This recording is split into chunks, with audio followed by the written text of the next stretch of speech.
I'm Jamie Beebe. And I'm Jake Deptula. We're the host of the Strictly Stalking podcast. Strictly Stalking is a true crime podcast that explores stalking stories told by the survivors in their own words. Join us every Tuesday as we interview survivors, advocates, and experts to give you a deep dive into the workings of a stalking case. Would you know where to turn if you or someone you know is being stalked? We'll also give you the resources to fight back, know your rights, and get justice. Find Strictly Stalking wherever you listen to podcasts from Podcast One.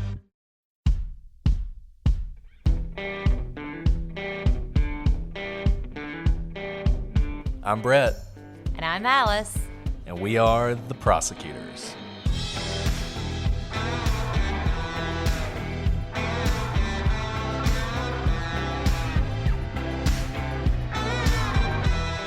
Today on the prosecutors, along a beautiful stretch of roadway, tragedy lurks.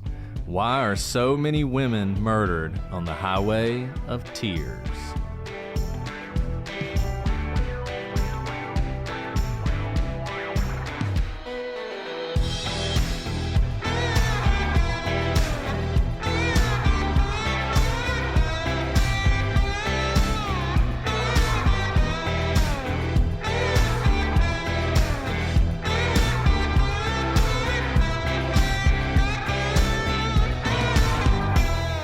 Hello, everybody, and welcome to this episode of The Prosecutors. I'm Brett, and I'm joined, as always, by my driven co-host, Alice.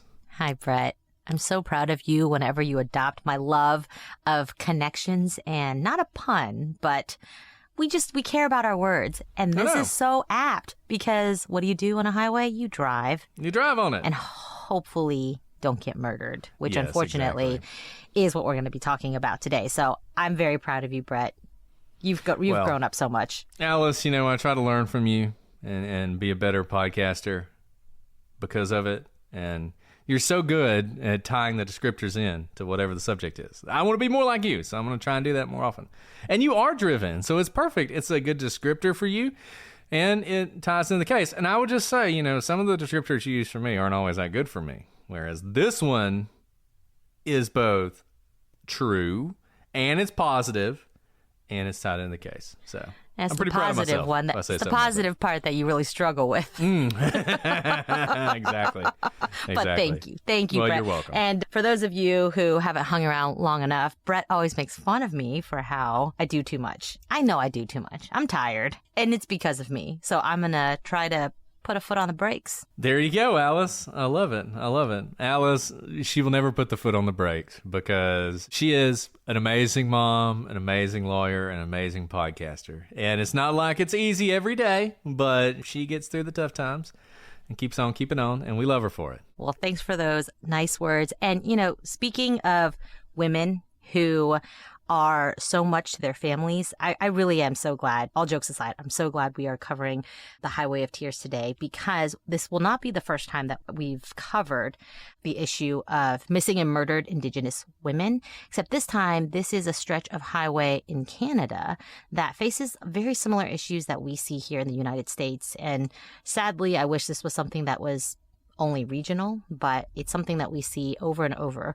Vulnerable populations being forgotten, perhaps, and very little answers for family members. And here, I hope we can shed a little bit of light on these women, this area, and kind of this population as well, if you have not heard about this before. And in some ways, this stretch of roadway is kind of unique, and we're going to talk about some of the reasons that it's particularly dangerous, but it is just a fact that interstates and highways are places where you tend to see more people going missing, more people murdered. There have been serial killers who the highways were their hunting ground, and you see that quite often. If you guys have seen The Killing Season, I believe it's called, it's a documentary. It starts off about Lisk, but at some point it starts to talk about serial killers in general. And one of the things they do is they sort of follow the interstates and talk about how you will see strings of murders along the interstate highways in the United States. Obviously, we're not in the United States today. We're going up to Canada, but this is a similar place where you see murders happening along a stretch of roadway for lots of different reasons we're going to get into. And this is in British Columbia in Canada, and it has long been known for breathtaking landscapes, rugged nature, and a true sense of wilderness. But this same vast wilderness that makes British Columbia one of the most beautiful places in the world has also created something much more sinister, a hunting ground for murderers. And we want to give a shout out to the hueandcry.com, which is a great website. If you're interested in this topic when we get finished, we're only going to scratch the surface. 1 or 2 episodes, not sure how long we're going to spend on this, but we'll only scratch the surface. It's a great website, and you guys will learn a lot about these cases. And if you really want to dig into some of these, you can find that there. And we also want to thank Madison, who is the newest member of our team, our new researcher who helped us put this together. Thank you, Madison. Madison does an awesome job and works really hard. So I'm very happy to have her along. She kind of has adopted Brett's prolificness with reading all these books in order to understand the lay of the land before she even dives into the case. So she is a very welcome member of our team. Yeah, she told me she was reading all these books for one of these cases, and I was like, well, don't bankrupt us. She didn't, but she's great, and we're very glad to have her along. So that's sort of the setup for this. British Columbia in Canada. And we have a stretch of roadway called the Highway of Tears, which is a term coined in 1998 by Florence Niziel. But it refers to an isolated 724 kilometer, because we're in Canada, we have to use the weird measurements, 450 miles for those in the United States, stretch of Highway 16 between Prince George and Prince Rupert in British Columbia, Canada. And this is, if you think of British Columbia, particularly those of us in the United States, we always think of everything on the border with the United States. When we think of Canada, it's basically like Vancouver over here and Toronto and Montreal, and then just the Great White North. Anything north of that is basically complete wilderness. Well, this is pretty far north in this part of Canada, a good bit north of Vancouver, and it is an area where there aren't a lot of people. There, as we're going to talk about, there's things like cell phone service are often lacking. And you've got this long stretch of highway that people are often traveling, and it has created this perfect storm. And it's not just that it's isolated. It also happens to be situated amongst many of the Native American reserves in Canada. And we have seen over a period of decades, numerous women and girls, and mostly from indigenous communities, have gone missing or been murdered. We're going to talk about a lot of people who have been murdered. We're going to talk about a lot of people who have disappeared. And this, we decided to do it this way because we want to talk about these cases, but unfortunately, and I don't know if it's because of when some of these crimes happened, if it's because of who the victims are, if it's because of where it is, there is vanishingly little information on a lot of these cases. And one thing as we go through this, which would be nice, if you guys out there, a lot of people who listen are podcasters or journalists or just ordinary people, if one of these cases, if you really are touched by it, you could be the person who digs into this and finds a ton of information that's never been discovered before. These are cases that a lot of them, many of them, are unsolved, and you just wonder if somebody took one and really ran with it, what they could do. That's a really good point, Brett. And, oftentimes we'll get requests for cases from people who want us to cover something, and we'll look into it and we just say, we're really sorry. There's not enough resources. There's just not enough to cover. We've said, time and again, we're not an investigative podcast because we have day jobs and we just don't have the time to fly to these places, do, firsthand interviews. But this case was different because of kind of the issue that we'll talk about that faces a lot of these populations, that unless someone talks about it and starts looking into it, it kind of becomes a repeating problem. No one's going to look into it. And so even though there's so little information, we don't have like a beautiful timeline like we do in most of our cases because we just don't know what happened. We still wanted to cover the women that we do know about, as much as we know about it, to hopefully give you guys a starting point to learn more about this, to be an advocate for, women, indigenous women, and also kind of these more rural places as well that don't have resources to be able to make these cases international news. So with that said, let's talk about this area. There are 23 First Nations reserves along the stretch of Highway 16.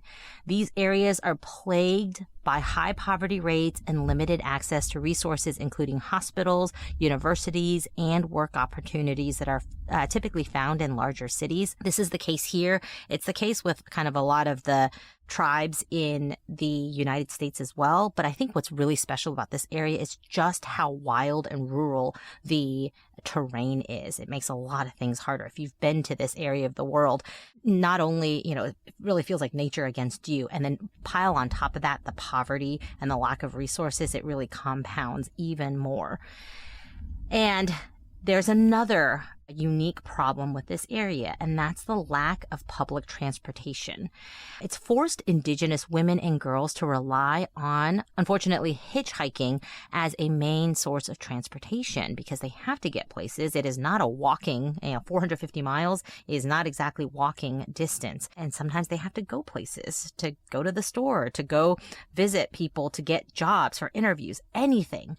And if they don't have access to their own transportation, then they have to rely on passerbys to pick them up and just hope that they are going to be well-meaning people. The murders and disappearances along the Highway of Tears is a microcosm of a larger issue in Canada and the United States.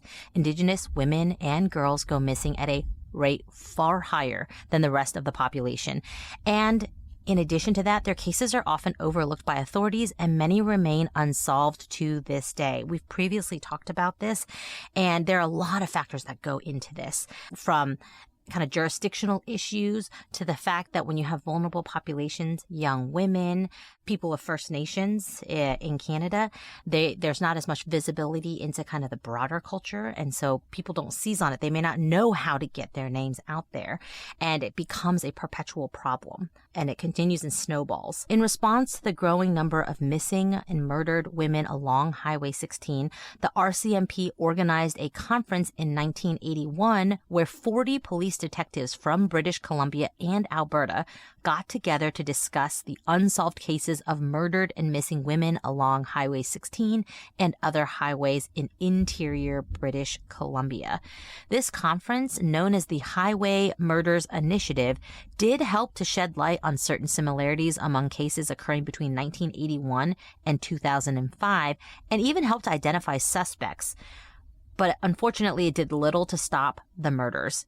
In fact, the murders continued at an alarming rate. And the fact that this conference took place in 1981 and we're now 40 years past that tells you how kind of enduring problem this is. And this is not new, and it's also not getting better. And I think it also tells you how big of a problem it had become, because 1981, not exactly a time period where people were focused on this issue. There's been a lot more focus on this issue lately.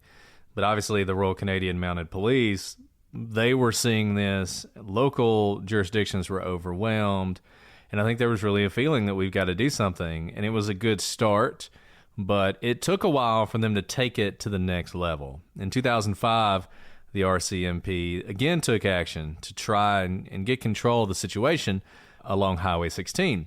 And they created Project E-Pana. E is the division of the RCMP over British Columbia, and Pana is an Inuit goddess. And so they created this project to investigate cases of murdered and missing Indigenous women and girls in the area. There's a great article about this on the Highway of Tears by Don Sabo. We will link to it. You can check it out. And he writes that the RCMP, they use 3 criteria when reviewing the cases of missing and murdered women to determine whether they should be included in the project.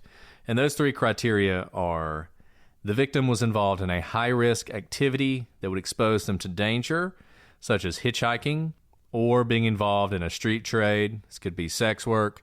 It could be drugs of some sort. So that's the first thing, high-risk activity. Second thing, the victim was last seen or their body was discovered within 1 mile of British Columbia Highway 16. In 2007, this was broadened to include highways 97 and 5, which run off of 16. And they were female. So the primary thing that we're looking at here are Indigenous women, some sort of risky behavior right along this stretch of roadway. And using this criteria, initially the RCMP identified 9 victims who fit the criteria that went missing or were murdered along Highway 16.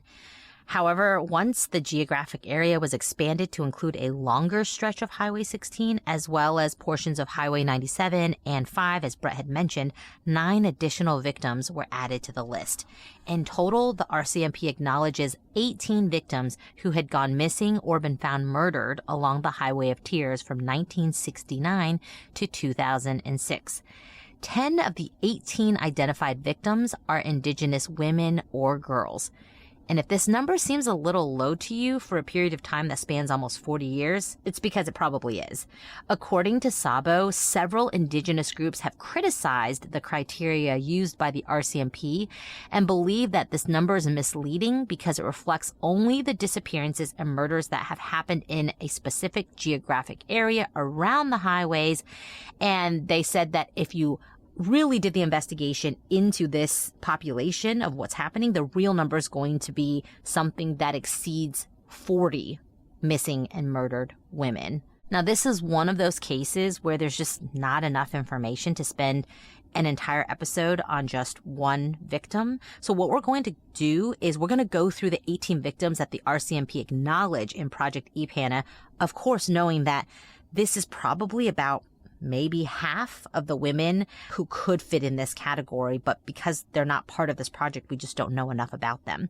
So what we can do is shed light on this, maybe have it expanded, and create an avenue for more people to research the other women and also the 18 that we're going to talk about today. So, as we mentioned at the beginning of this episode, if you hear anything that rings a bell, please contact the RCMP. And if there's a case you hear that you'd like us to expand on and there's not enough information to do so, we'll try in a future episode. Basically, activate all of you who may know something in those areas and call on you to help do some research on the ground. And look, I just want to warn you guys, we're about to go through this, and reading through this is tough. Usually we focus on one victim, and that's hard enough. But you just read this list of people, and it's just one woman after another, and you're reading sort of this short synopsis of what happened to them, how they disappeared, how they were murdered, how their bodies were found. And it's tough. And so this is going to be probably a little bit more difficult episode to listen to than maybe some of our others, but we think it's important,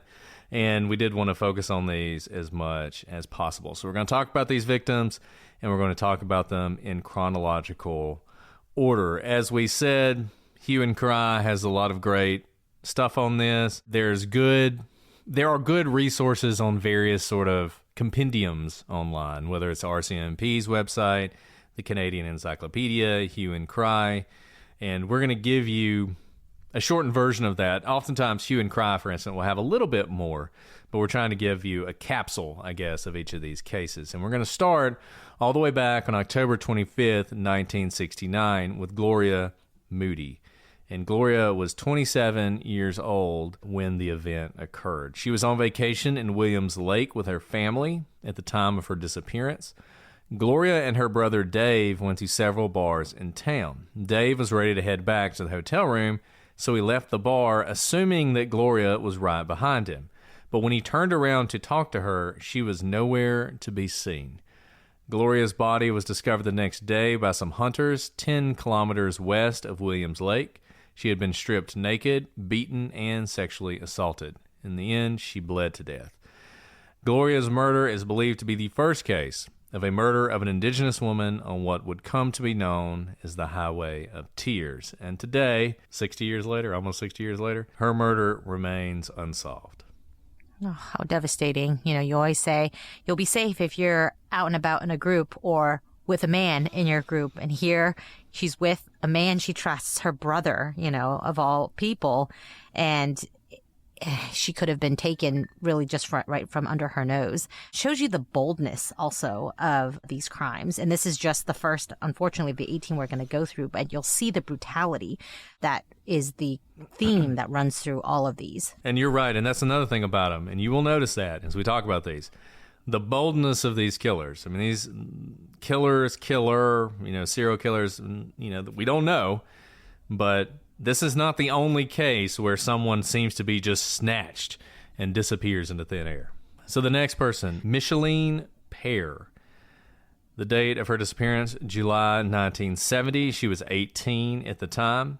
The exact date of her disappearance is actually unknown. She was last seen hitchhiking in the Hudson Hope area of BC sometime in July 1970. 2 women reported dropping her off at the gates of Tompkins Ranch between Fort St. John and Hudson's Hope. That is the last confirmed sighting of her alive. On August 8th, 1974, her body was found 21 kilometers away by blueberry pickers along the highway. She had been beaten with a blunt weapon, and although her body was too badly composed to confirm, given that that was 4 years later, it is believed that she had been sexually assaulted. Her murder is also unsolved.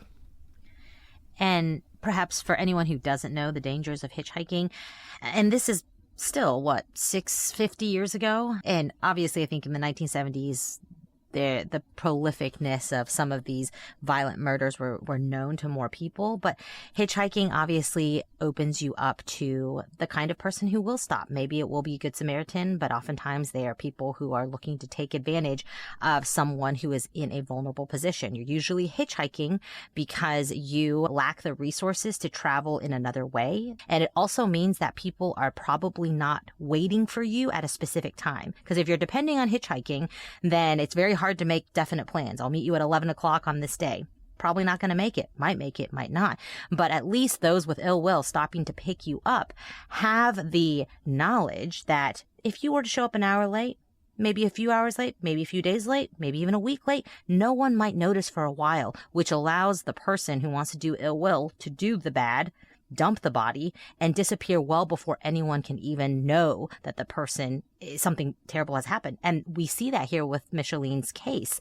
No one can even pinpoint the day in which she disappeared. We have vaguely a month and a year, and that's based on, some people who may or may not remember specifically when that was. And so And there's lots of reasons that people hitchhike, especially in this area. And sometimes that's the only option that you have.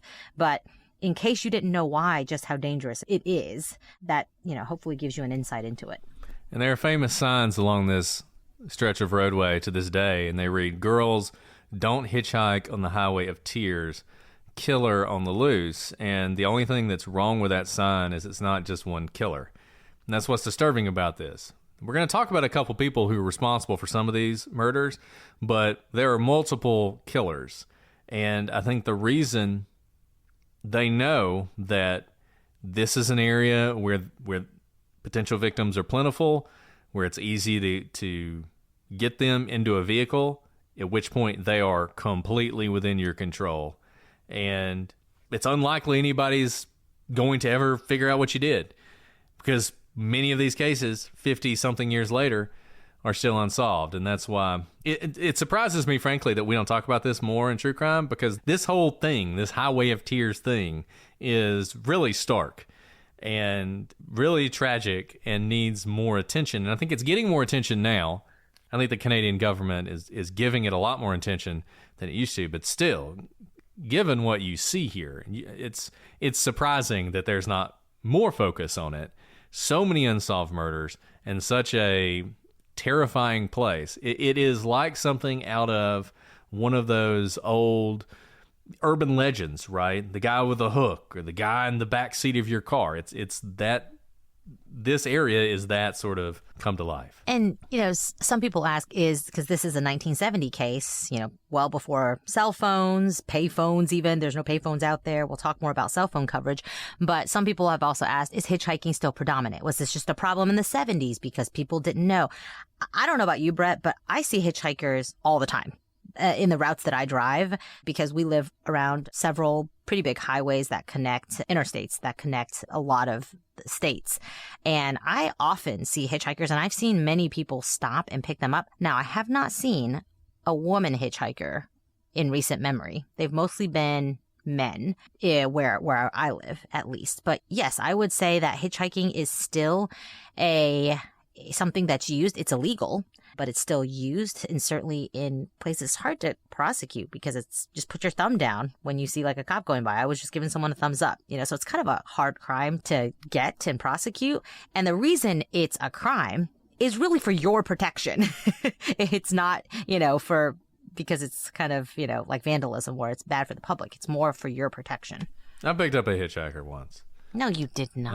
I did. Are you kidding me? Absolutely did. Good God. Okay, before you tell your story, which you obviously have to, and I know you were itching to tell it, the danger's not just to the hitchhiker. The danger's to the person who's picking up the hitchhiker. Yeah. I was driving back from a football game. It was really late. It was like really late at night. And it was me and my girlfriend at the time, who is not Mrs. Brett. And I picked up this hitchhiker, which really made my girlfriend mad. She didn't like that I did that. But it was a lady. She was walking down the road.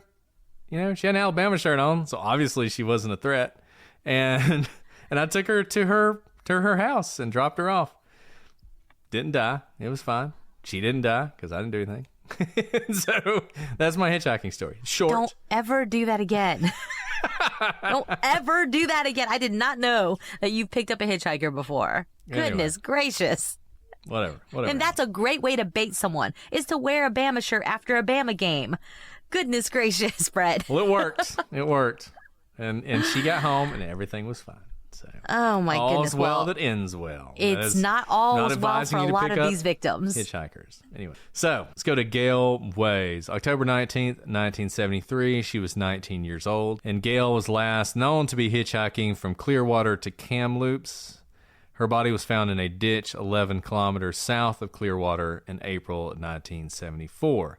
This case has never been declared solved, but we are pretty sure that a serial killer named Bobby Jack Fowler, whose name is going to come up a lot more, he's considered a strong suspect in her death for lots of different reasons.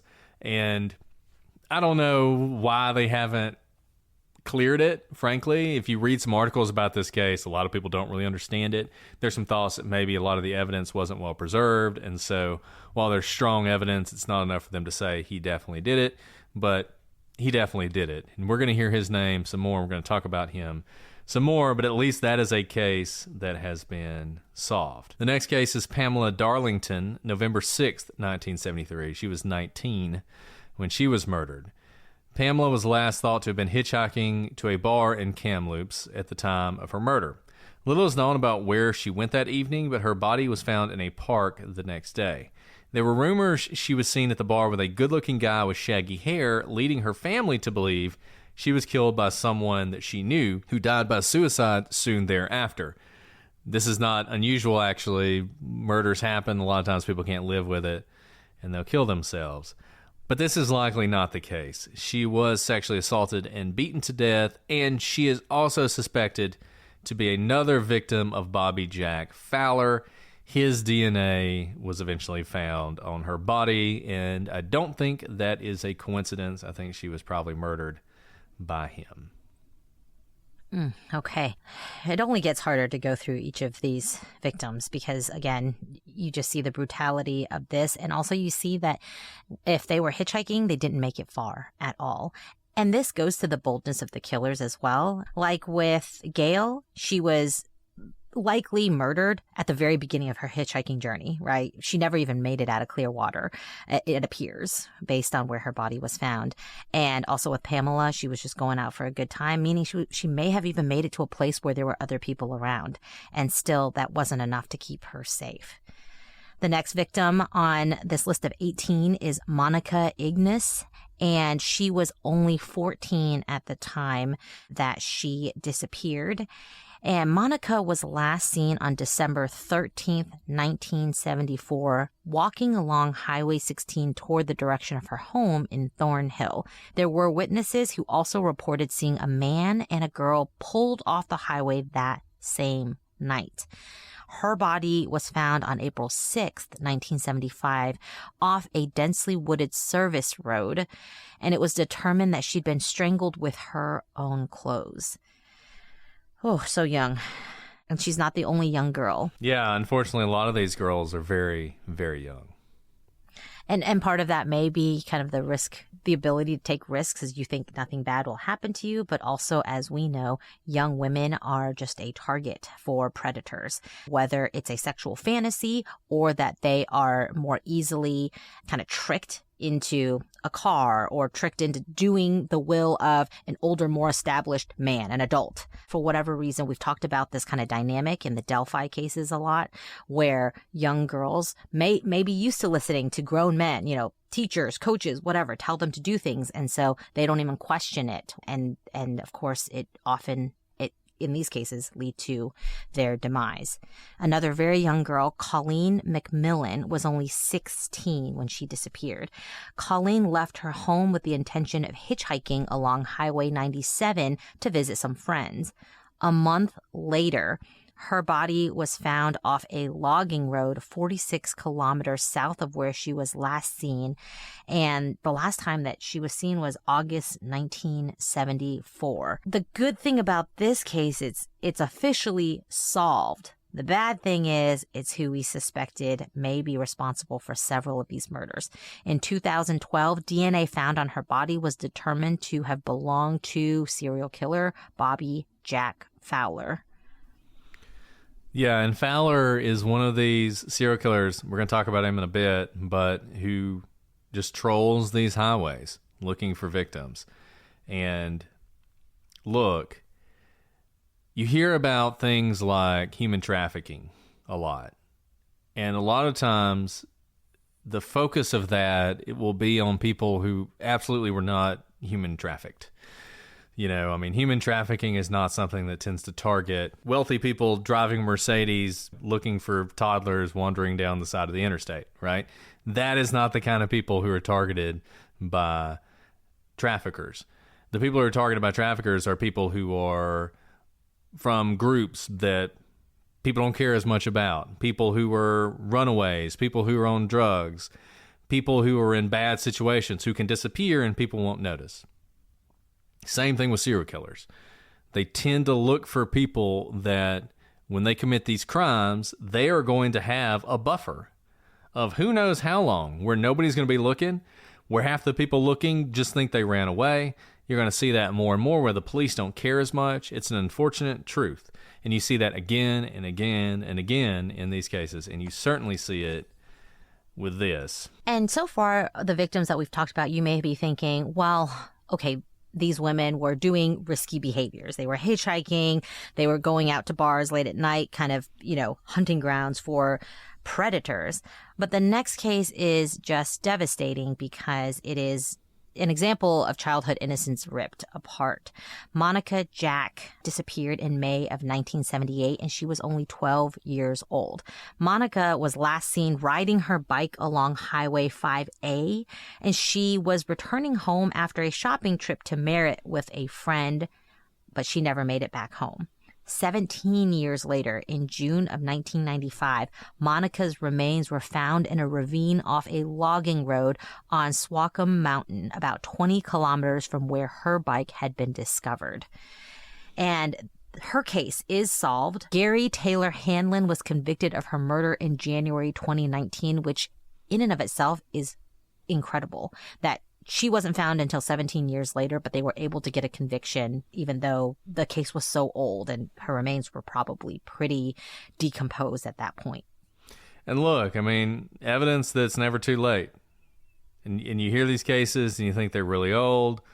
How could we ever solve them? But it's never too late. And sometimes it's just one break you need. I think in her case, the break they needed was to find her body. And I think they probably found some evidence around that enabled them to actually find her killer. And it is a small, it's a small consolation, but it is one that, number one, her family had closure because she wasn't missing anymore. They found the body. And number two, justice was at least served. And it shows you, look, she was found 17 years later.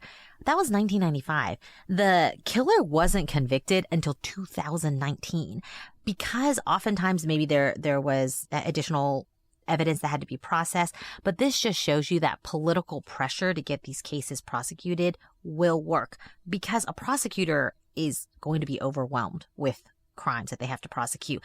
And they're probably going to have the more pressing ones, at the top of mind, especially if victims' families or those who loved the victim are asking them to prosecute. It has an effect on you as a prosecutor because you are a human being and, you have ears and you can hear what people are saying to you. But this is so awesome that the prosecutor didn't just let the case go away. Even, 24 years later, after her body was found, they prosecuted the case and got a conviction. The next woman is Maureen Mosey, and she was 33 years old when she disappeared on May 8th, 1981. Maureen was last seen hitchhiking in the area of Salmon Arm on May 8th, 1981.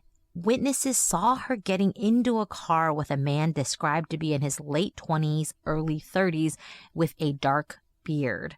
Her body was found near Highway 97 the next day, and her case remains unsolved. The next case we're going to talk about is Shelly-Ann Baskew. May 3rd, 1983. She was 16 years old. This is a case that actually I think you could do a lot with, and probably is one of those where if you wanted to dive into a case, this might be the one to do it with. Shelly-Ann was last seen walking home along Highway 16 in the direction of her home in Hinton. She spoke to her mother at 8 p.m. that evening to let her know she was heading home. She told her that a friend was going to pick her up from her boyfriend's brother's house and drive her back home. But Shelly never made it. And in fact, it doesn't appear she waited for the ride. She was seen walking down Highway 16 at 8:15, 4 miles from her home and destination. Her family knew she was missing by 9, but in the old police policy that was the serial killer's best friend, they were told they could not file a report until 24 hours had passed. A few days later, some of Shelly's personal belongings, including some of her clothing, her student union card, and a library book, were found along Highway 40 on the banks of the Athabasca River. It was only then that the police started treating her as endangered rather than a runaway. Shelly has never been found. Interesting thing about this case, it is unsolved, but there is unknown DNA found on her clothing that does not match anyone in the RCMP database or anyone known to her. And the police believe this DNA was her killer's. And this might be one of those cases where genetic genealogy could help solve this case. And I don't know if anybody in the genetic genealogy world is looking at this case, but it seems like one, to me, where if we really think we've got DNA, run it through the system, do the work, you might just crack the case. Yeah, if you can't tell, we're many women into this list, and this is the first case where we actually have some good information that could lead somewhere. And look, there's weirdness about this case. We've been talking about serial killers and stranger murders and everything else. The weird thing about this case is she's walking home 4 miles from her home. She's supposed to be getting a ride, but she doesn't. It's unclear. There's some weirdness there about exactly what was going on and what led to her walking in the first place. So I'm intrigued by this case. I wish they'd run the DNA. I think it'd be interesting to see what they found. So the next case is Alberta Williams. August 1989. Alberta was 24 years old. Alberta Williams disappeared after a night out at a bar in Prince Rupert. She was out with her sister and a group of friends celebrating the end of their seasonal jobs. Alberta's sister last saw her at closing time, but lost sight of her and eventually left without her. Some have reported that Alberta was last seen at a party at her uncle's house, and that he became evasive and uncooperative with the police after her body was found.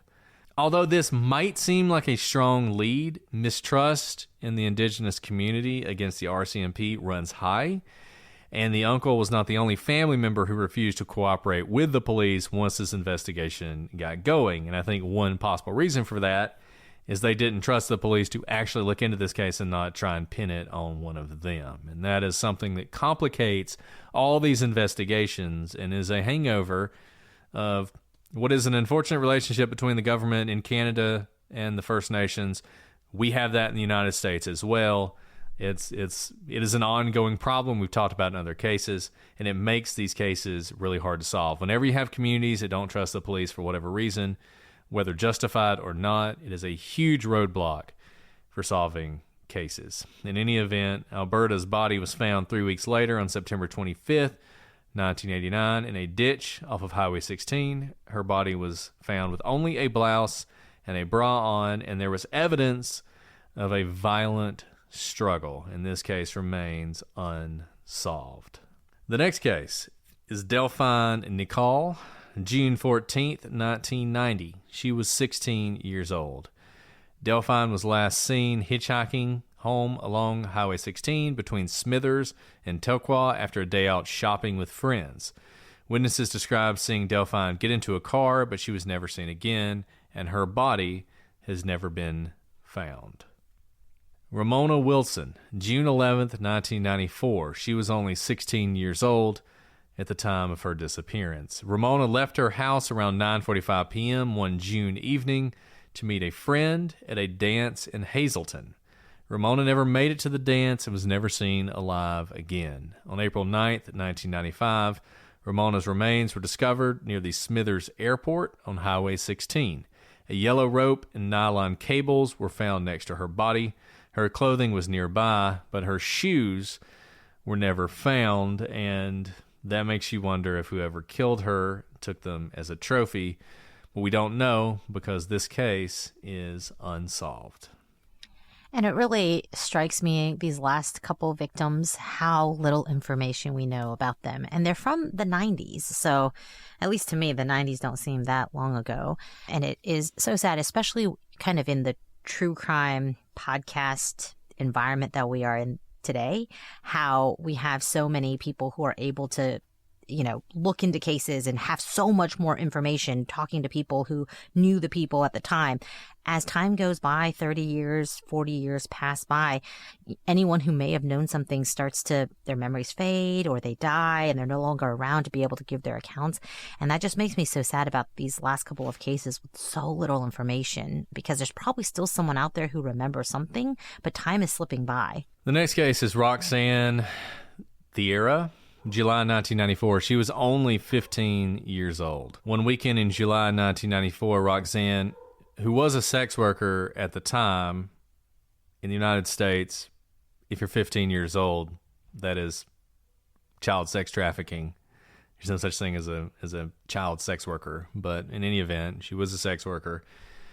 And she told a friend that she was meeting a client in downtown Prince George. She was last seen walking around the corner of a building and then never seen again. The next month, Roxanne's body was discovered in a bush along Highway 16 right outside of the town of Burns Lake.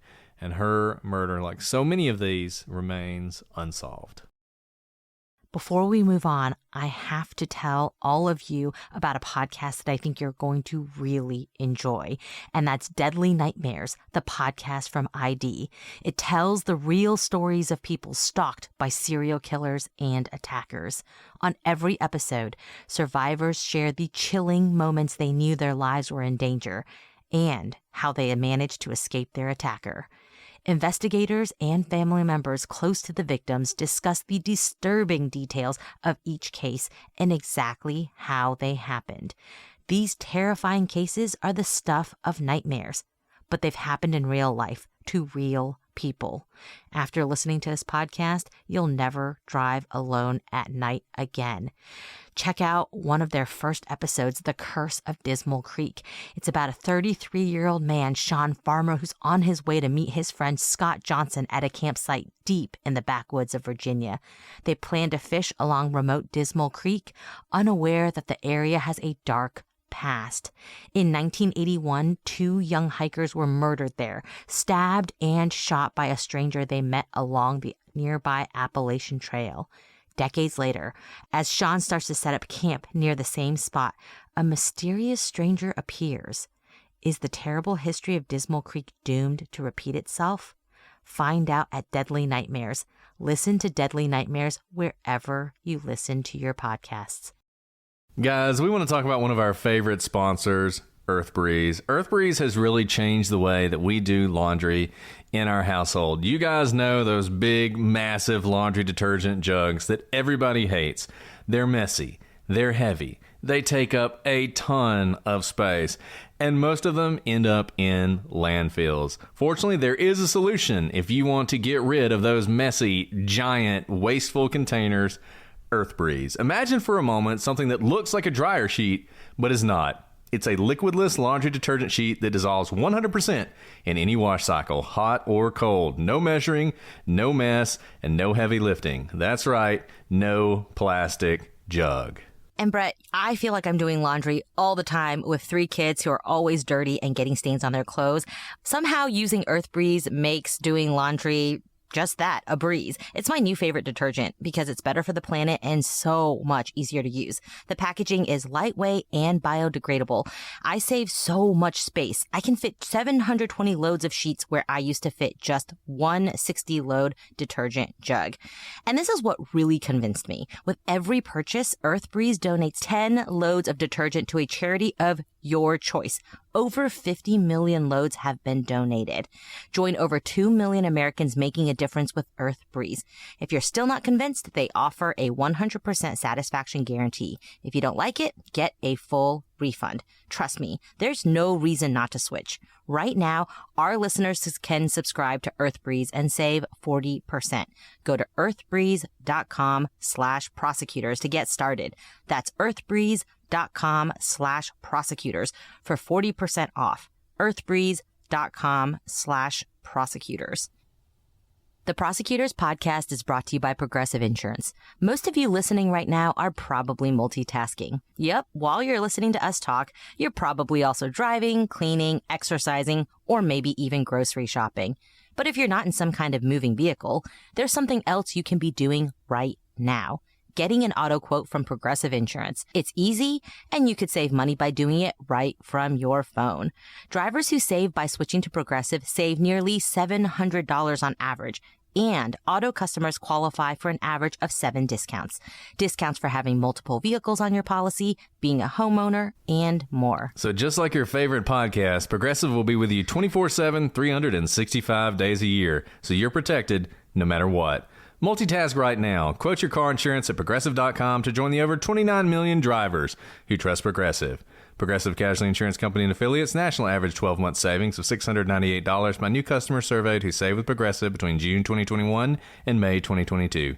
Potential savings will vary. Discounts not available in all states and situations. Angie has made it easier than ever to connect with skilled professionals to get all your home projects done well. If you own a home, you know how much work it can take. Whether it's everyday maintenance and repairs or making dream projects a reality, it can be hard just to know where to start. But now, all you need to do is Angie that and find a skilled local pro who will deliver the quality and expertise you need. And Alice, you can turn to Angie with confidence no matter what the size of your home or the size of your project. Whether you've got a 100-year-old house like I do where it seems like things are always breaking, or if you're renting and you're needing someone to help you with moving, installations, or cleaning, Angie is there for you, and they're there for you with confidence. So, Angie has over 20 years of home service experience, and they've combined it with new tools to simplify the whole process. Bring them your project online or with Angie's app, answer a few questions, and Angie can handle the rest from start to finish. Or they can help you compare quotes from multiple pros and connect instantly, which means you can take care of just about any home project in just a few taps. Because when it comes to getting the most out of your home, you can do this when you Angie that. Download the free Angie mobile app today or visit Angie.com. That's ANGI.com. Check them out today. Angie.com. ANGI.com. Slightly different than the others in that she wasn't, it doesn't appear that she was hitchhiking or walking on Highway 16, but this just shows you the problem with Highway 16. This is where her killer decided to dump her body, even though likely they picked her up somewhere else, because of the remoteness of Highway 16, because of kind of the fact that there are ever witnesses who see any of these women get into cars, I think is a miracle, because that's all we have to go on. But it is relatively remote, and the chances of someone seeing you, because you're probably going fast on a highway, you're usually not going at a crawling space, to be able to see, be able to remember details is slim. And someone who dumped her there knows that. They know that even though it's a interstate, there's going to be a lot of people driving by quickly without taking in any of the facts around them. And you see, it worked in this instance because her case remains unsolved. The next woman is Alicia Germain. December 9th, 1994, she was just 15 years old.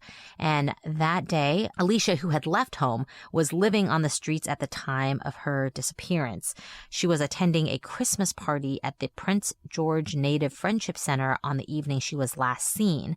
One of the workers recalled Alicia saying she was going to leave with her cousin but would be back and to save her gift. However, she did not return to the party that evening and was last seen on a sidewalk downtown.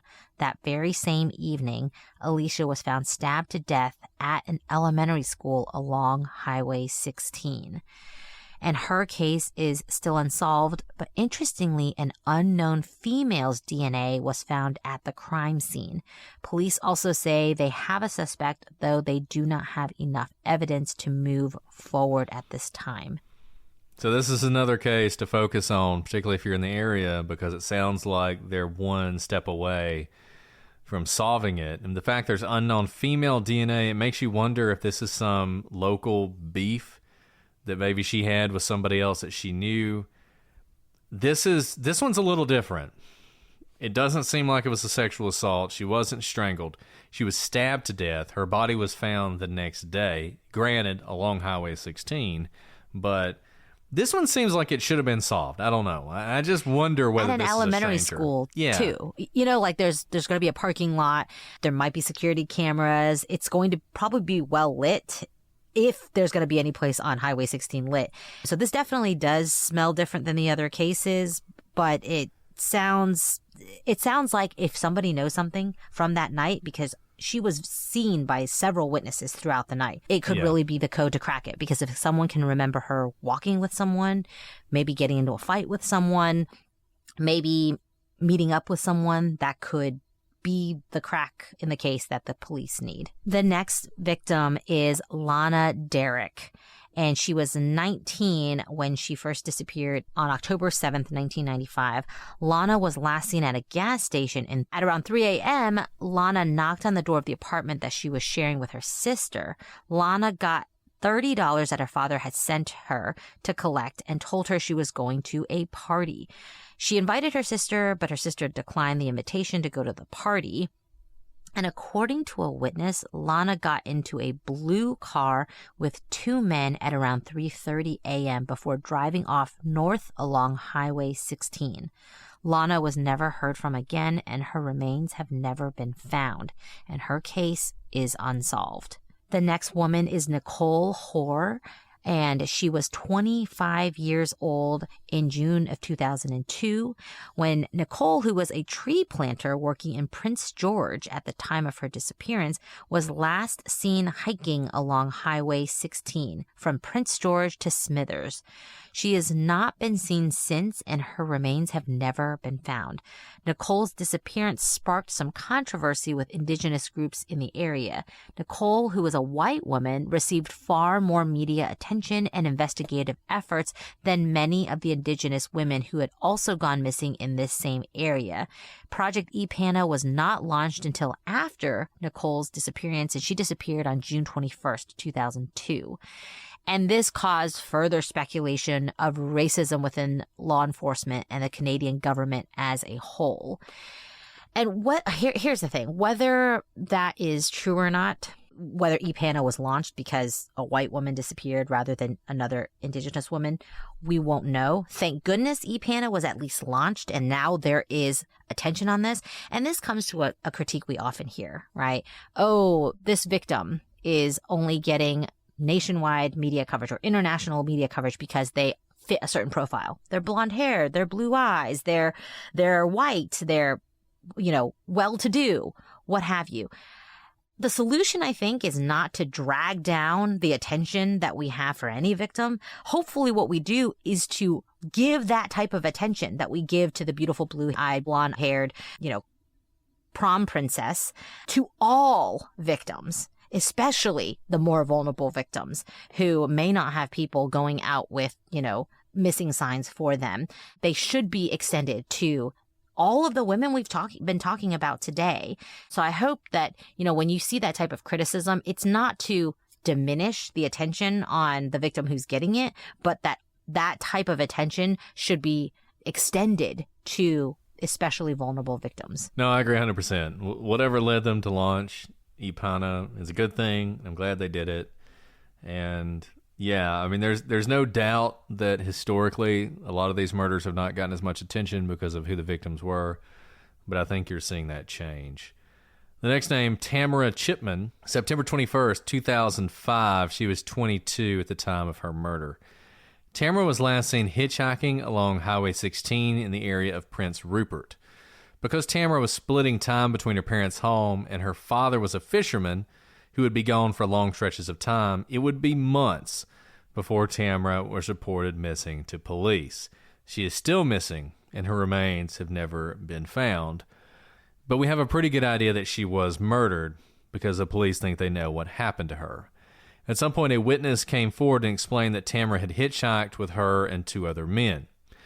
While they were hitchhiking, they got into an argument. One of the men killed Tamara, and they dumped her body in the woods. Later on, one of the men came back and moved her body deeper into the woods in the hopes it would never be found. The witness took the police and cadaver dogs to the area. They didn't find anything, and unfortunately now both of the men and the witness are dead, and it makes you wonder, unless some hunter or hiker or blueberry picker finds her body, this is a case that likely will never be solved, though at least I think we know what probably happened to her. Kind of on that note of blueberry picking, because I know one of the victims was found by blueberry picking. Have you ever gone blueberry picking, like in the wild, not at a... Only not with like you, one of the times Alice. I've made you go to a blueberry picking farm? Only with you.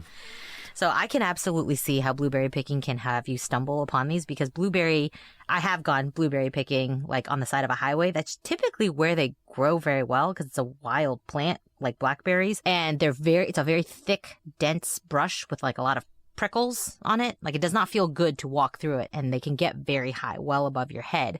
And when the leaves are all very dense and the berries are all very dense, you have to like really get in there to pick. Like, there's the low-hanging fruit, but if you really want a lot of blueberries, you go into the bush and you're basically like enveloped by the bush and you're picking blueberries within the blueberry bush. And I can see that is the instance where you may be able to stumble on a body that has been hidden well in the brush, because there probably wouldn't be other instances where you'd be in the middle of the brush. So, blueberry pickers, you might be doing a service for victims who have been stashed away, but also, like, be aware. Yeah, that makes a lot of sense. It's the same reason, hunters are often the people who stumble upon these. So the last person who is on the list is Ayla Sarek Auger, and she disappeared on February 2nd, 2006, and she was only 14 years old. She was last seen partying with her sister and friends after spending the day at the Pine Center Mall in Prince George. Her and her sister were separated at some point in the evening, so it's not clear exactly when Ayla disappeared, but she never returned home after the evening out. 8 days later, her body was discovered in a ditch off of Highway 16, approximately 23 kilometers away from Prince George, and her murder is unsolved. And this just goes back to something Alice said. The fact that people are murdering people and then they feel comfortable dumping these bodies off of the highway tells you something about the highway and how it's perceived. Now look, there are many additional cases of missing and murdered women that don't fit the criteria for Project E-Pana. As we said, that's one of the criticisms of it. And so I'm going to read you some names here. 18 additional women that many groups in the area also suspect are victims of the Highway of Tears. And this list is not exhaustive, and there's really no telling how many women have fallen victim to predators in this area. Helen Frost, 1971, still missing. Virginia Sampar, 1971, still missing. Mary Jane Hill, 1978, she was murdered. Cecilia Nicole, 1989, still missing. The Jack family, which is an entire family of people, in 1989, still missing. We're actually going to look into that case a little bit more because I'm really sort of stunned that an entire family could go missing. And we're going to see if we can find out more about that one because that immediately jumped out to me. Deanna Brame, 1999, murdered. Kayla Rose McKay, 2004, murdered. Margaret Newski, 2004, missing. Mary Madeline George, 2005, missing. Bonnie Marie Joseph, 2007, missing. Emily Rose McLean, 2010, murdered. Madison Scott, 2011, missing. Immaculate Basil, 2013, missing. Anita Florence Thorne, 2014, missing. Frances Brown, 2017, missing. Chantel Catherine Simpson, 2018, murdered. Jessica Patrick Balazar, 2018, missing. Cynthia Martin, 2018, missing. So those are just some of the names of people that may be connected to this, that while not in Project E-Pana, are names of people who met a terrible fate on this highway. And having heard at least some of the details of what happened to the women in the E-Pana project, what happened to them, I think it's pretty clear that we have more than one killer. But obviously, when you have this many women who are turning up murdered or are missing along a region, your first thought is going to go to serial killer. And we've already mentioned one of them, so let's talk about some serial killer connections. Bobby Jack Fowler, who we've already mentioned as suspects in a couple of the cases and was convicted of one of the murders. He was a rapist and suspected serial killer who committed countless crimes throughout the United States and Canada from the 1960s to the 1990s. Very prolific, very long time. Fowler was born in Texas, but his job as a construction worker allowed him to live a transient lifestyle, traveling all across North America. During his travels, Fowler was known to frequent bars and motels and often picked up hitchhikers. We've already heard a lot of themes of our victims: hitchhiking, night out at bars, being alone near the highway. In January of 1996, Fowler was convicted of kidnapping in the first degree, attempted rape in the first degree, sexual abuse in the first degree, coercion, assault in the fourth degree, and menacing. Basically everything they could throw at him. And he was sentenced to 16 years in prison, which doesn't seem that long for all the things that he has done. But this conviction was related to an incident in Newport, Oregon, not one of these Highway of Tears cases. The Newport, Oregon case involved a woman jumping out of a Tides Inn motel window with a rope tied to her ankle. And that's what he was convicted for, and he only got 16 years. Let me just say this. I fully support sentencing reform as long as it includes vastly increasing the sentences for certain crimes. Because there are certain crimes that are so indicative of somebody who is a person who should never walk free again. This is one of them. If you have a woman that you have kidnapped and you are raping and you have tied up in a hotel room, you should go to prison forever and never get out. You don't start there. Exactly. You don't start there. That is what you do. That is your MO. Right. And most people who do something like that have either killed before or will kill in the future. And it blows my mind that you can do all that and get 16 years in prison, which probably, if it's state prison, lucky if you serve 8. I mean, I don't know. Just the way we do sentencing in this country is just blows my mind. And unfortunately, I feel like the reform efforts are completely wrong, because typically, because there are certain sentencing disparities, people, when they do reform, they want to lower everything. No, that is wrong. That is wrong. You need to take a look at these kind of crimes. Not for these violent crimes. Yeah, and consider just, I'm sorry, like, as I've said many times, you can reform yourself and become a great community leader in prison. And that is something that should have been the only opportunity this guy ever had. Now, it didn't end up mattering with him because he will die in prison, fortunately.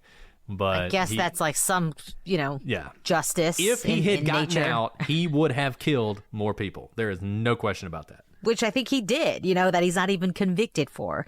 And so, like Brett said, he did die in prison of lung cancer, of all things, in 2006 without ever being convicted of a single murder. So, however, he is considered a suspect or person of interest in at least 16 murders in the Pacific Northwest and Canada. And he wasn't convicted of a single one. Like, death was actually his way out, right? I mean, and I feel so badly for all of those victims' families who never got justice, that you don't go to trial once someone dies. There's just no more prosecution against him. But 16 murders, at least, probably more, if he was that prolific because he was active for so long as well. My only thought is maybe he smoked like a cigarette every time he murdered someone, and somehow justice had it that those cigarettes were the ones that killed him from the lung cancer, so that there was still justice for those victims, is the story I'm telling myself. In 2012, the RCMP named Fowler as a suspect of 3 of the Highway of Tears murders: Colleen McMillan, Gail Ways, and Pamela Darlington. These women were murdered between 1973 and 1974, when Fowler was known to be in Prince George, working at a local roofing company. Fowler's DNA was found on Colleen McMillan's body, but the connection was not made until after Fowler had died, so he was not charged with her murder. While the RCMP has only publicly named these 3 women as likely victims of Fowler, they believe he could have murdered anywhere from 10 to 20 women along the Highway of Tears. Oh my goodness. He's also suspected in the murders of 4 young women in Oregon during the early mid-90s. Again, what Brett said, some people should never leave prison. And if he were caught earlier on, like, why did he have access for 30 years to murder dozens of people? He's not someone who was like shy about it. He didn't murder one person and then lie in wait for his next kill. He just killed all the time for the thrill. Yeah. Bad guy. Glad he's dead.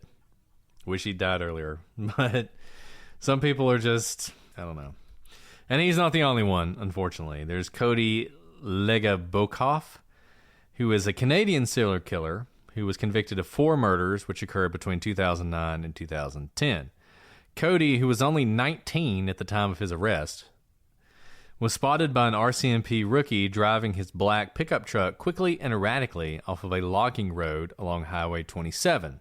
When the officer pulled him over, he was covered in blood. Not a good sign. And had a small backpack with him that did not look like it would belong to the 6'2", 220-pound man. He claimed he had just clubbed a deer to death, which, I don't know. I know a lot of hunters. Been hunting a couple times. Never killed anything. Don't know too many people who club deer to death. And obviously, law enforcement didn't buy that story. And they went on to investigate the logging road where he was spotted. There, they found a body of a young girl, Lauren Dawn Leslie, who was only 15 years old. She had been sexually assaulted, had massive trauma to her head, and multiple stab wounds to her neck.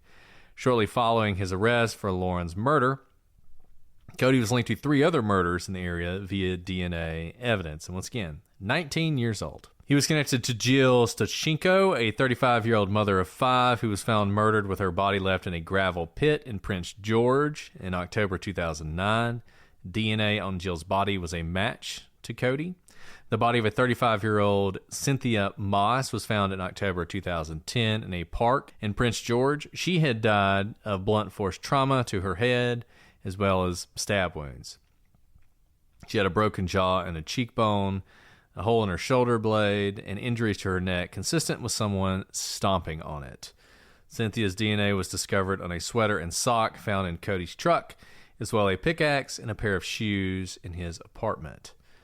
Natasha Montgomery went missing in early September 2010, though her body has never been found. She was linked to Cody when blood was found on an axe in his home, which was a match to her. Additionally, her blood was found on the shorts Cody was wearing the night he murdered Lauren. On Yes, he was so violent. Yes. Like, so incredibly violent for such a young person. Yeah, I don't know what went wrong in his life, but on September 16th, 2014, Cody Legebokoff was sentenced to, and if you needed an argument for sentencing reform in Canada, this person who brutally murdered 3 people was sentenced to life in prison with no parole, which sounds good, for 25 years. So after 25 years, this person who murdered multiple people will be eligible for parole. I hope that the good people of the Canadian Parole Board will understand that this person should never be released. But why you would ever have a sentencing regime that would allow someone like this to walk free blows my mind. And I don't understand what we're doing here. The guy at least should be in prison for the rest of his life. And by the way, in 25 years, he would barely be 50 years old. In other words, like, still the prime of your life, still very violent, still very sexually charged and able to do a lot of harm to a lot of people. It's not like he's coming out of prison, a 98-year-old who can't walk, unassisted. 50 is, especially if all you're doing for 25 years is working out, you're going to be ready to hunt again. And we know that none of the murders we mentioned are murders that we've gone over, but they all happened in the immediate area of the Highway of Tears, and many people suspect that him hunting that area is not unlikely, and that the murders we know about are not his only murders. Frankly, it just seems like this stretch was so dangerous that if you didn't get killed by one serial killer, there was another one prowling for you. And that's the point here, right? Is there weren't other options for these women. Like, they wanted to go out. A lot of them were young, and so they may not have thought that the danger could have come to them. Even though a lot of these women were found at the time, it's not like nobody knew that this was the dumping ground or a very dangerous stretch of road. It was like there's no other options. So what's being done now? Many indigenous groups in the area have long been critical of law enforcement's response to the situation along Highway 16. These disappearances and murders went largely ignored for nearly 40 years, leaving many people to wonder if prejudice against Native women kept the police from acting. Police often assumed these disappearances were related to the victim's high-risk lifestyle. But honestly, looking at that list of victims, maybe a couple of them and the high-risk part is probably just the hitchhiking part rather than their lifestyle, which is really difficult because when your life circumstances make it that you have to hitchhike rather than, say, you choose a certain line of work or you're using substances that impair you and make you a more vulnerable target, that I could maybe understand of why that would be labeled high risk, but simply because of lack of resources and therefore needing to hitchhike seems like a stretch to call that high risk. Nevertheless, it's left many families to feel as if law enforcement was victim blaming rather than investigating. And on more than one occasion, police told families to wait 24 hours or even days before filing a report. Maybe it wouldn't have made a difference in these cases, but maybe that person could have been found. Or maybe if these predators knew that within an hour, if family members knew someone was missing, the police forces were going to be out hunting for them, it makes it a lot riskier to have these be your hunting grounds. But when you know you can get anywhere scot-free without anyone being reported missing for 24 hours or days, it becomes a very less risky endeavor to hunt on these grounds. So as a result, the Highway of Tears Symposium was established in 2006. And this symposium served as a collective and unifying voice for the victims' families and the community. This symposium made 33 recommendations in the following areas: victim prevention, emergency planning and team response, victim family counseling and support, community development and support.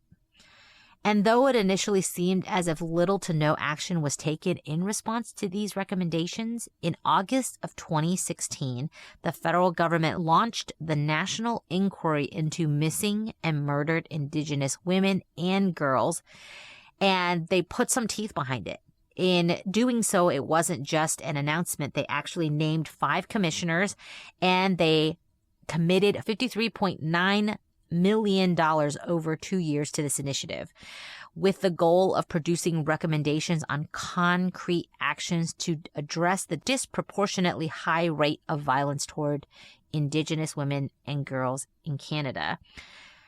At least it's a step forward, especially when you're putting money behind words. Things tend to happen. Is it enough? Is it too late? I say it's never too late because we have found, there can still be justice even for these very old cases. And hopefully what it's going to do is to stem the tide of all of these murders. Let these predators know we're watching now. This is not just your hunting ground. We are standing up for our community. And look, what's interesting about it is there are, the simplistic way of looking at it is, well, tell the women to stop hitchhiking, and we should start really cracking down on people who are violent predators, which we should do. You can say that, but as Alice pointed out, easy to say when you're not somebody who doesn't have any way to get from one place to another. And obviously, of course, we should be cracking down on violent predators, but what are we going to do in the interim? And there's some interesting things that happened to make this area, I mean, basically to make it harder for people to murder people there, which, you know, unfortunately, murderers are always going to be with us, but if you can make it harder for them to do their thing, maybe there will be fewer murders. And you've seen some of that. There's a reason, for example, there are floodlights in high crime areas, right? Like a light can actually do a lot to deter crimes. And so sometimes if you just make hay and let people know we're looking, that can be enough to deter some, not all, but some. And that's really been the approach. In 2017, BC Transit added 3 bus routes along Highway 16 in an effort to provide some access to safe transportation and to minimize the need for hitchhiking. The new routes service the areas of Smithers, Morristown, Burns Lake, and Prince George. Now, this is somewhat offset by Greyhound's decision to stop servicing the area in 2018, but I don't know how much people were using Greyhound for the more sort of short-term trips. I mean, look, a lot of these people were literally hitchhiking a few miles. We talked about that, the one girl she was only 4 miles from home. That's a long way to walk. It's a short bus trip, and it's one hitchhike, right? And going all the way back to when we talked about Maura Murray, and we talked about, you know, what are the chances she got picked up by some random murderer? Well, on this highway, that happened all the time. A lot of women were hitchhiking. They were going one stop. They were literally going to get in one car, drive a couple miles, and get out. And the car they got into was the car of a murderer. And these bus routes are providing at least some option. The other thing they did, and it is, you know, this tells you how remote this area is. In 2021, only 2 years ago, the Canadian government was finally able to provide cell phone service along the Highway of Tears. The government and Rogers Communication teamed up to provide 12 cell phone towers along Highway 16 between Prince Rupert and Morristown. And the hope is that this increased cell coverage will allow travelers, these young women, to let loved ones know they are safe, to look up directions, to call for a ride, to call for help in the event of an emergency, and frankly, just make it so that the average murderer driving down the road knows this person might be able to call for help. For until 2021, somebody who was looking to kill somebody could drive down that road safe in the knowledge that there was no help coming and there was no way for, you know, this person to seek help. Look, many people in this area, including a lot of the First Nations, the indigenous groups, they're happy with the work that's been done. It's frustrating that it took so long, and it has taken a long time just to have these very minor improvements to safety in the area. We can hope that the rate of murders and disappearance will fall off, and we can hope that some of these unsolved murders will be solved. But I think this stretch of highway is going to have a pretty dark reputation for a very long time. So that was a dark one, Alice. That one was depressing. Important to do, but very depressing. And here's the thing. There are so many interstates, like we said at the beginning, that are like this one. Interstates are often through lots of remote areas. There's a reason why there was no cell phone service here until 2 years ago, right? It's because not a lot of people live here. It's not well traveled. Another hope for having these bus stops is that the women will take the bus, but also that there's more traffic at odd hours of the night. You know, it's a lot riskier when you know that this bus route, there's going to be a bus coming here every even hour. That's much more different than, oh, they're not going to be reported for 24 hours or days. And so just having that increased traffic in a very rural place hopefully can make a difference. But the reality is this continues to be a remote area. It continues to be a place where things are just far enough away, just a few miles. I can kind of walk it, but geez, it would just take a couple minutes if I could catch a ride with someone. That calculus is still there for people to make that snap decision and say, let me just get in this car. And you know, I think education will help, and also to recognize that this is not just a special place on the Highway of Tears. You're going to see this all over Canada. You're going to see this all over the United States in similar types of areas. And I don't know what the answer is. I wish, you know, humanity weren't depraved and murder wasn't a thing, but it certainly is. And so make sure that you know the steps that you can take to protect yourself, and that the young women in your life know how to protect themselves. Don't take these activities that are what the police have labeled as risk-loving. You may not know when you're 13, 14, 15, 17, 18, 19, when you're just thinking, I'm just going a couple miles down the road. Nothing bad is going to happen. So, as your mom, if you're listening out there and you don't know this, don't hitchhike. Don't pull a Brett. Don't pick up a hitchhiker either. Yeah, that's good advice. And look, I think one of the things, and I feel like this is being addressed more and more, but whoever you are, we have all the technology in the world. It's advancing every day. It's making it easier to solve crimes. But if the police, the investigating agencies, and the public don't care about the victims, it won't matter. If nobody's looking, they're not going to find people who go missing. And if nobody's really investigating, they're not going to find the DNA on the inside of the shirt or whatever that solves the crime. And who the group is that no one cares about changes, and it depends on where you are. But unfortunately, pretty much everywhere, there's always some group of people that people care about less. And that's just the way it is.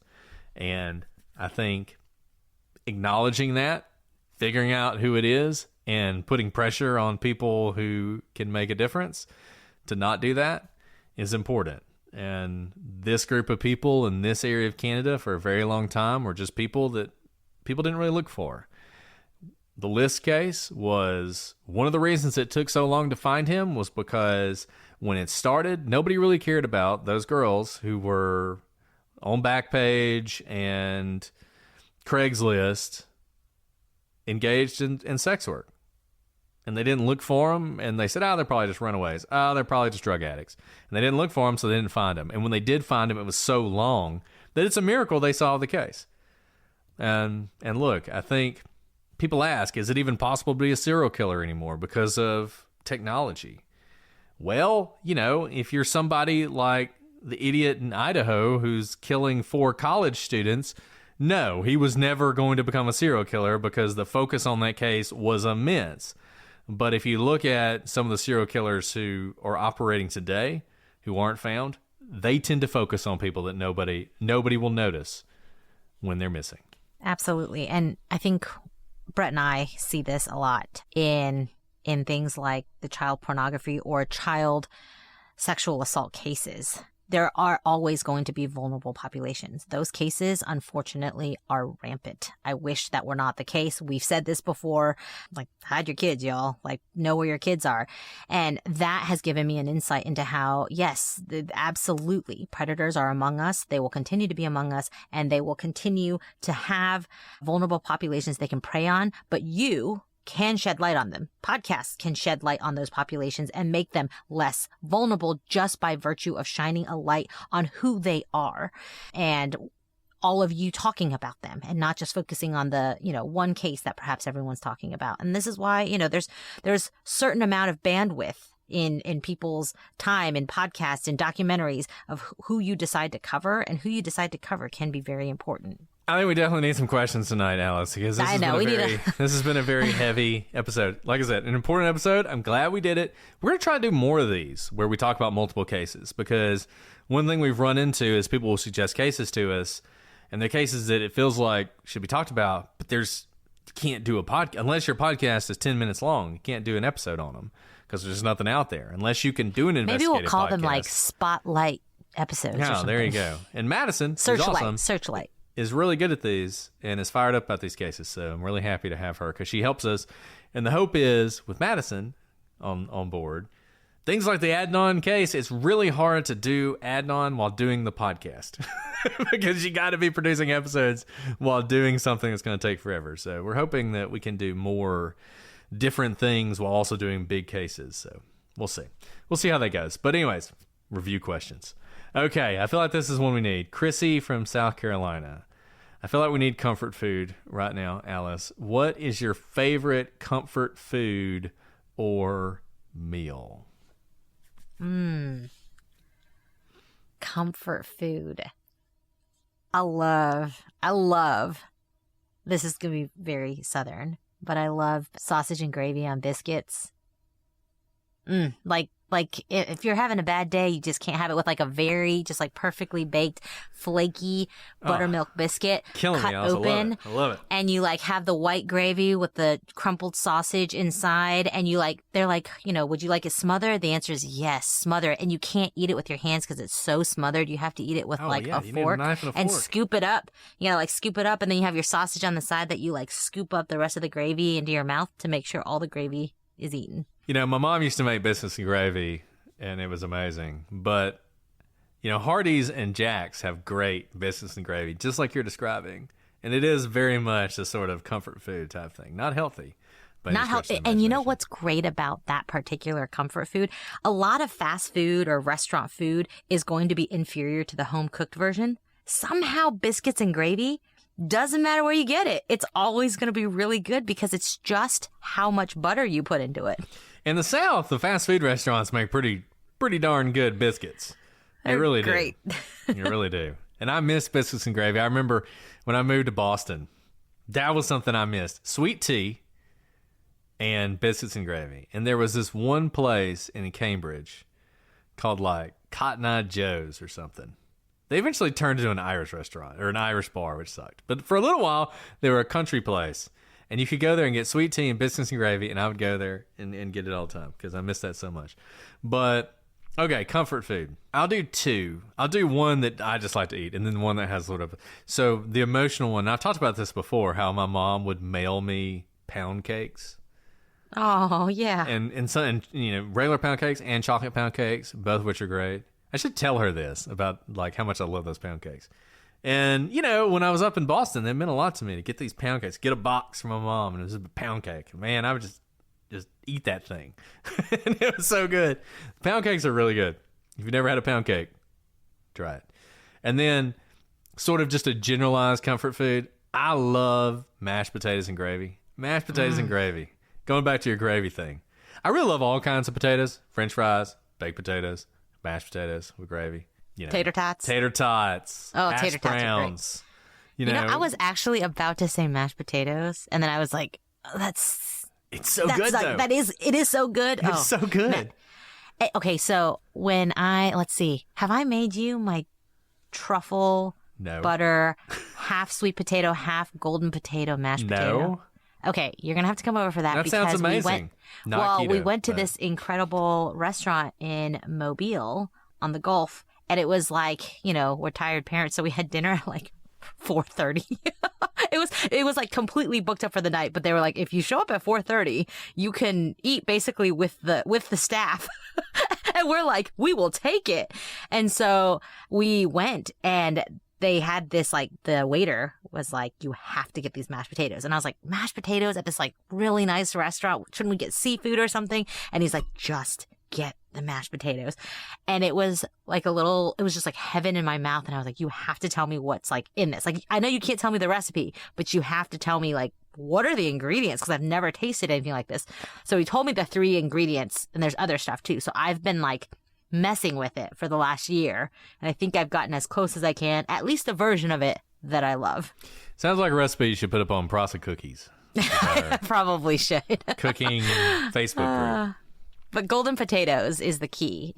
Golden potatoes are so good they like soak up the flavors. It's making me hungry. It's late. I want to go get myself potatoes. I am a little bit hungry now too. I didn't eat tonight because I was thrown up on, remember?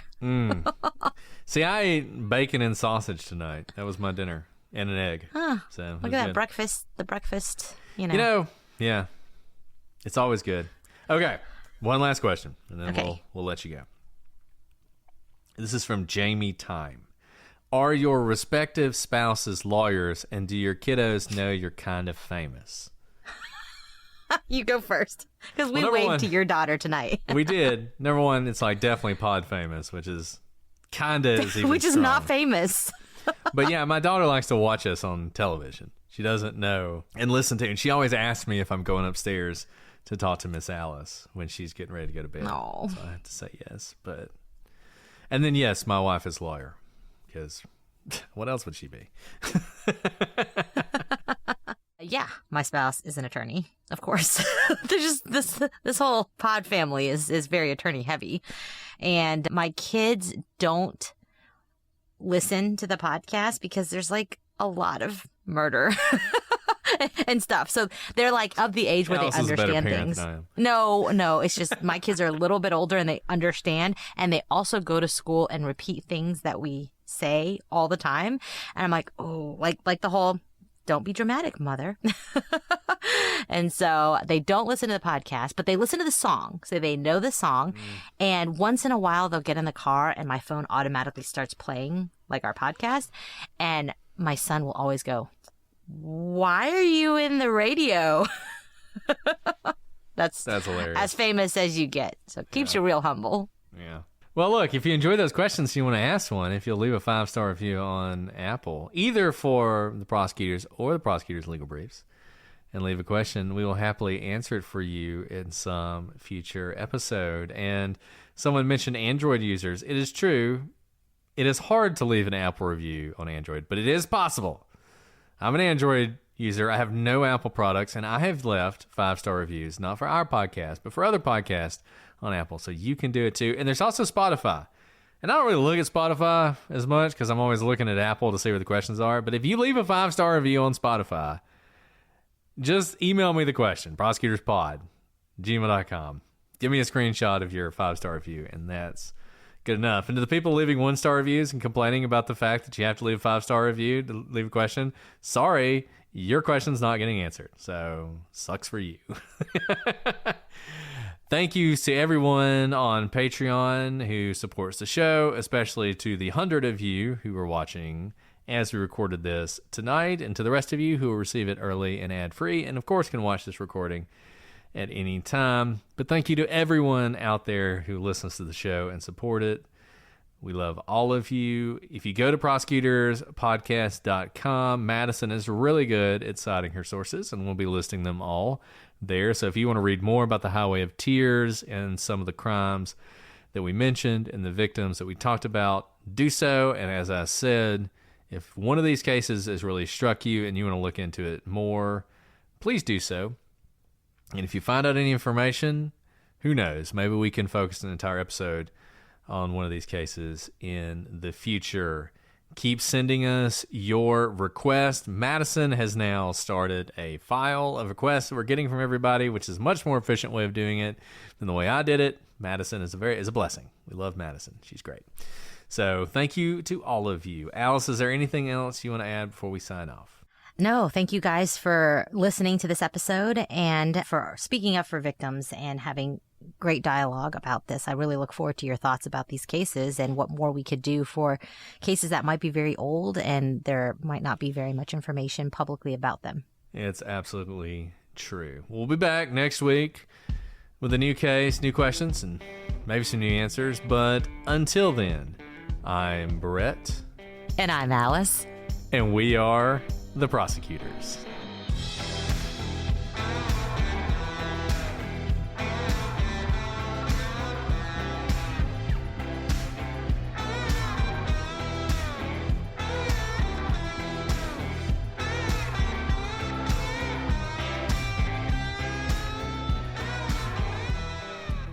Good job, Alice.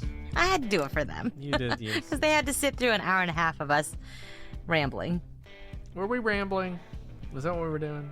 I thought we were recording a podcast. We were not rambling. Okay. Okay, to answer those questions, yeah, gummy bears are absolutely up there, but I wouldn't call that a comfort food because it's like a everyday snack.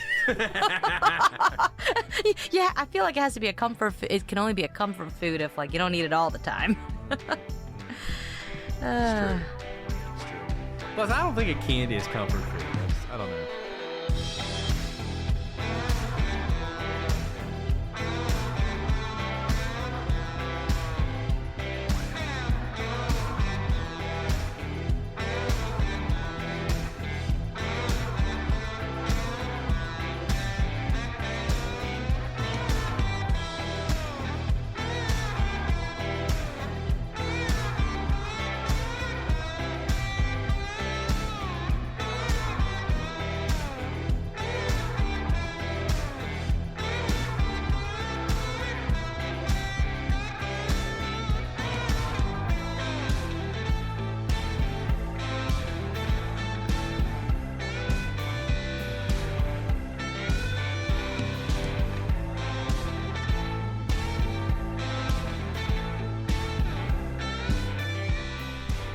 Maybe it is. It's I don't so know. bad. I cannot open a bag of gummy bears and not polish Eat it the whole off. thing. It's a problem. Like, I should only get child-size ones.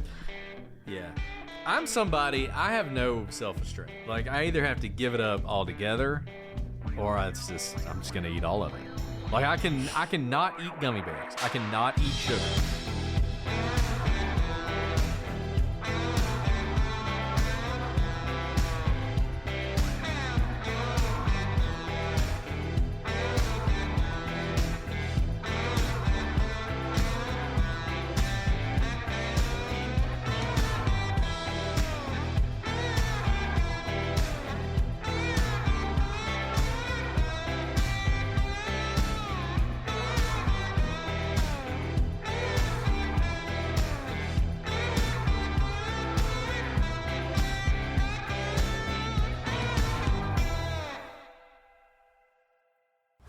See what hit blockbusters are streaming free this month during Popcorn Summer Movies on PlutoTV.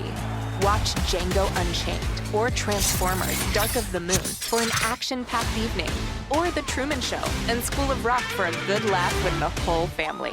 Plus, PlutoTV has thousands of other free movies available online.